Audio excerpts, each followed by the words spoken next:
mental health is a complex issue, and so I appreciated that you acknowledged that. I guess one of the things I'm wondering, and it might take a couple questions or dialogue for us to flesh this out, is God gives man the ability to understand glimpses of the world around us, right? We see that in science, and we see that in mental health, like the study of mental health and psychology and things. So where is the line of God giving man the ability to understand and using like cognitive behavioral therapy as tools to help his people? Does that make sense? Yeah. I think that there's common grace, that psychology is the study of the mind, and it is an actual, like there is truth that's signified found with the unconscious and the conscious mind. We do have dreams, we do have like an unconscious mind, and we do like need to talk to others to release some of the like suffering. That is an actual thing. But what they do with those things, what they take with these findings to try to explain God away from the equation, taking God out of being responsible for those miracles and those great things that we have and can study, I think that's where it falls, because we do have that common grace and medicine and all these things to help mentally ill people. But when it doesn't lead to God, I don't think that's a proper use of the common grace he's given them. Okay, yeah, that's really helpful, because there were parts where I thought you were maybe even saying that any use of those tools could be bad. And so I'm thankful that you clarified that. Mm-hmm. Okay. So you argue that Christians should not use secular psychotherapy. Are you making an absolute claim, or are there specific cases where this might still be appropriate? Yeah, I do think there are some cases of psychosis, and especially when people are a danger to themselves or other people. I think there are exceptions to that, when I don't think a biblical counselor, maybe alongside like psychiatric help, would be able to solve that. But I think there is a point when it does need to go to like when there's medication involved and all that as well. Because the wording in the paper is just very black and white. Yeah. And so there is like a gray area. So I just wanted to make sure that you understood, because it can be dangerous for people to think that it's this one or that one. Do you know? So it's important to cover that territory too. I'll let you know. Thank you. Sorry, I can't over here. Miss Cochran or Jill? Jill. Hi, Jill. I had a great time actually reading your paper. It kind of nerded me out on some research topics that, quite frankly, I say to myself, I need to study all this stuff more. But when I started to research some of the premise of your, and some of the conclusions of your paper, I noticed a little bit of a gap in research, which basically kind of underscores more of the connection between how psychology studies religion and spirituality. So how would you respond to that research that does, cover a lot of articles? It was a meta-analysis actually I looked into by Dr. Howard Koenig, and about 2/3 of the hundreds of articles he read posited that religion and spirituality have positive effects on mental health through community, through studies of values and core values. How would you respond to that? I have also seen things where they said that that religion does have good effects on mental health. I would still say the DSM-5 is very telling of still how they view religion and where the spiritual health and the soul is placed in relation to mental health. I think it's good that it's evident that God's grace is there and that his works with mental health and the belief in God that helps alleviate that, as biblical counseling can show. But I do still think there's a lot more to go to I'm glad that there is a recognition of that, but I still think it being placed under a cultural factor and not really a spiritual side of health being recognized is still a problem. Would you advocate for more of an integral view? between religion, spirituality, and psychology? I don't know how that would, like, integrating spiritual health into psychology. I don't know how well that would work with the founders of the psychology being atheist mostly. I would love for them to integrate that and biblical values and stuff, but then I feel like it would just turn into biblical counseling, which would be great. But that would be an improvement, I think. I don't know how they would measure spiritual health in any capacity, or I'm not quite sure. No. Thank you. All right, so you rely heavily on Sigmund Freud. Yes. Sigmund Freud has primarily been disproven at this point. Like, that is not where therapy comes from anymore. It's not, it's a founding father, but he's no more of like a George Washington of psychology.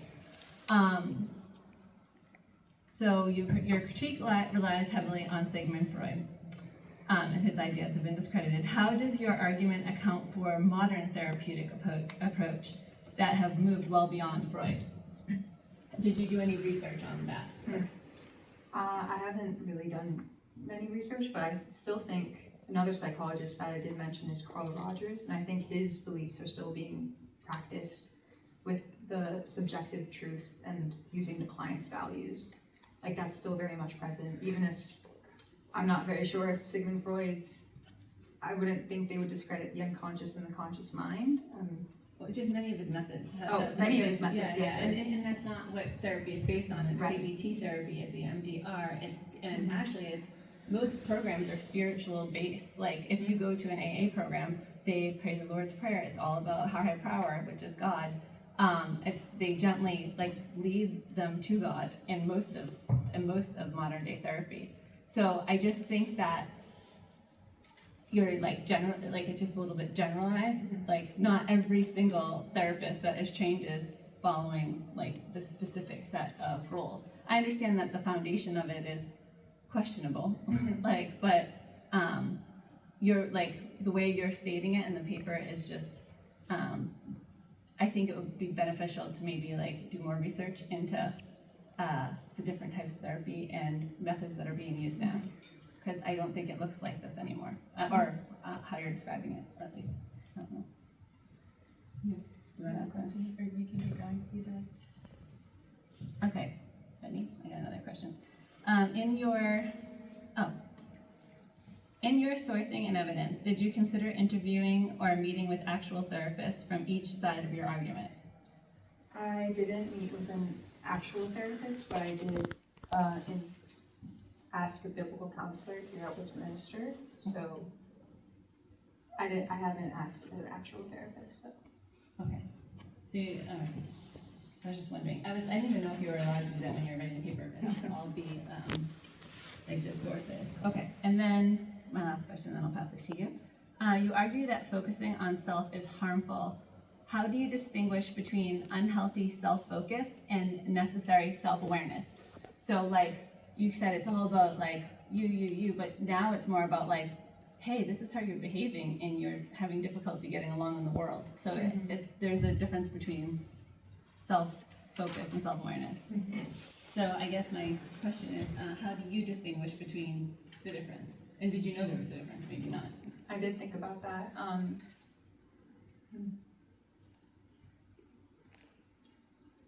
I think the self-focus that I'm mainly talking about is the selfish things where it's too much of it. You can be self-aware, but then it goes too far and it becomes this selfish thing where it doesn't lead to helping others at all or improving for others. It's more about improving for yourself. And I think that's where, if that makes any sense. Okay. Do you think that Christian therapists now are effective when they're using these methods like CBT, EMDR? Because a lot of Christian therapists are using these methods. Are these therapists who are still using psychology? Yes. It's more of a methodology. I would be hesitant about that because I'm not quite sure. You mentioned that it's not quite what I was saying, that like therapy now isn't quite what I was saying, which let me rephrase this. I did look into Christian therapy and what the difference was, and I don't know how you still using the research I've done into the psychologist and the psychology. Like, I do believe there's common grace, but I don't know how not directly using the Bible would lead to sanctification. Like, Okay. I think there could be benefit in using like Christian therapy, but I don't know for Christians choosing that over biblical counseling. I don't know if that's completely logical with knowing what I know about psychology. I can keep going, I have tons. How much time do we have? 10 more minutes. 10 more minutes, okay. Oh boy. All right, a quick thought experiment then from my end. You say that most of psychology and study there, and the founders of psychology, Freud, Carl Rogers, that maybe your argument psychology itself has been tainted because of their secular worldviews. But here's my thought experiment.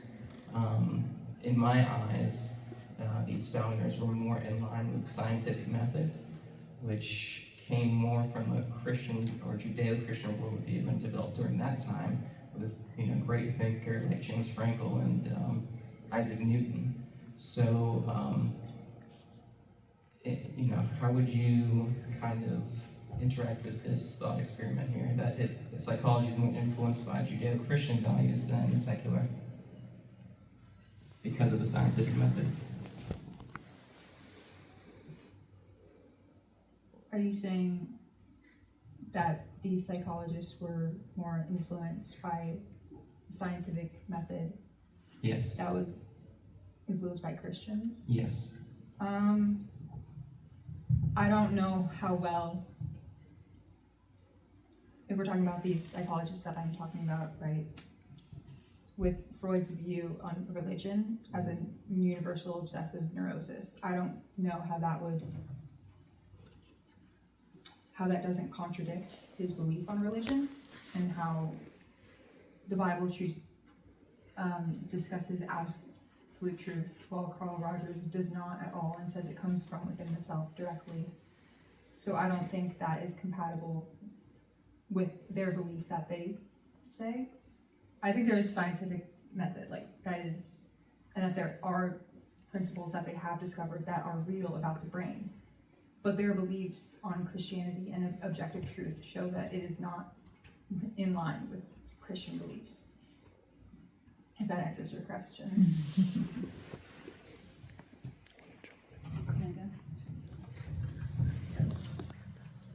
So just to clarify, in your opinion, what is the goal of psychotherapy? Someone comes in with anxiety, what is the goal of psychotherapy? To alleviate, I think at the end of the day, it's to change the behaviors and to change the symptoms. I think what I remember from Freud is that it's to reintegrate them into society. So that would be changing the behavior they have, and harmful thought processes that they might have, to change that. Then what do you think the end goal for biblical counseling is? I think that the difference between biblical counseling and secular therapy is that secular therapy has the view of making you feel at peace with yourself, while biblical counseling is more about comparing you to God and what God expects of you, not what you want out of yourself. Do you think there is a place where you have, and I think we're kind of keep talking about a lot of the similar things, but a psychologist who integrates the Bible but isn't a biblical counselor? Again, with the beliefs that a lot of psychology has, I'm not sure how well that would work with integrating secular means with a biblical teachings. I think there's using, could you repeat your question one more time? Jeez. Do you think there's a place for both? Yeah. Yeah, like going to a therapist who isn't a biblical counselor, but a therapist who will use the Word of God in conjunction with some of the psychotherapy options.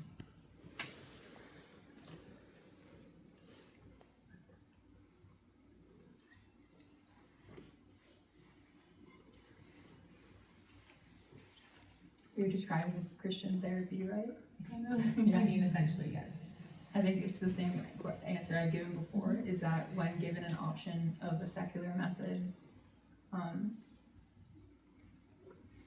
in versus the biblical way, again, there could be some good and change that comes out of leading you still with the psychological assumptions. But I don't know why a Christian would choose that over biblical absolute truth.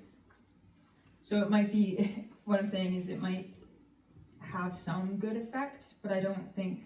Okay, so you don't think you can combine? I don't think they're compatible. Okay. So where does the training come for these biblical counselors?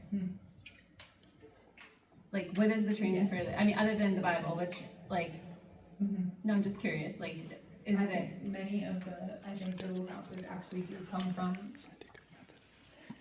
actually do have like a background in psychology and like training that, and I'm not trying to trick you or anything like that, I swear. I'm truly curious. they have both like training in biblical and psychology to know. So there can be a hybrid, like, almost.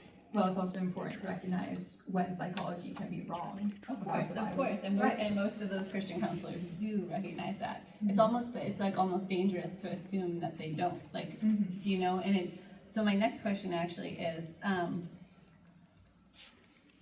could discouraging psychotherapy potentially prevent someone from receiving life-saving care? What do you mean by life-saving? Like, they could end up being suicidal, or just because they weren't led to the appropriate methods, or they're being severely abused and they're trying to navigate through that, and they need methods and structure and everything. I think, or is this in the case where they're doing biblical counseling, but they need? I mean, it could. I guess it could be. I think it would be the biblical counselor to be able to recognize when it's a life or death situation, and then being referred to psychiatry, where they can be prescribed and taken care of medically. Okay, good. And how should churches handle cases that they're not trained to manage clinically? And you kind of already answered that. You said that you would, at that point, how would churches, I just want to ask this whole question so I'm not being confusing. How should churches handle cases they are not trained to manage clinically? So if you had a biblical counselor and they found themselves like in over their head. Yeah, or the biblical counselor should refer them to psychiatry. Okay. You got any more? Oh, Yeah, I mean, my goodness, Phil is drinking I think your this food. is generally where the integration, more integration perspective comes in, because of the biological and neurology of it all can be so, like you just take the field I work in with TBIs, that's traumatic brain injuries. Most of the work I do with them is helping guide a damaged mind really back to, or at least sustain what's already there.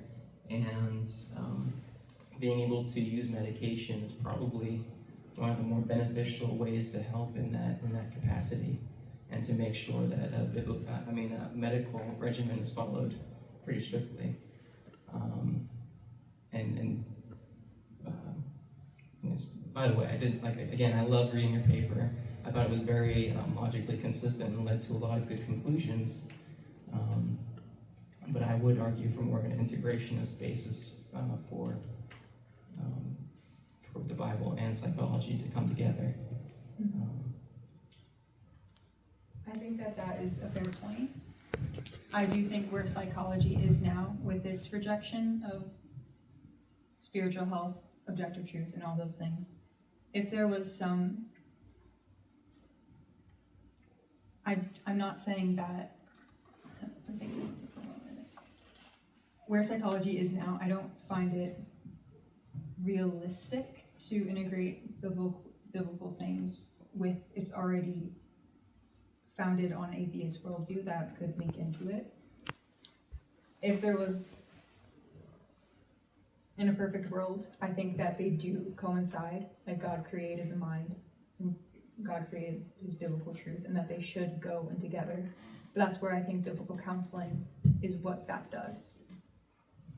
So that's the main reason I'm arguing for that.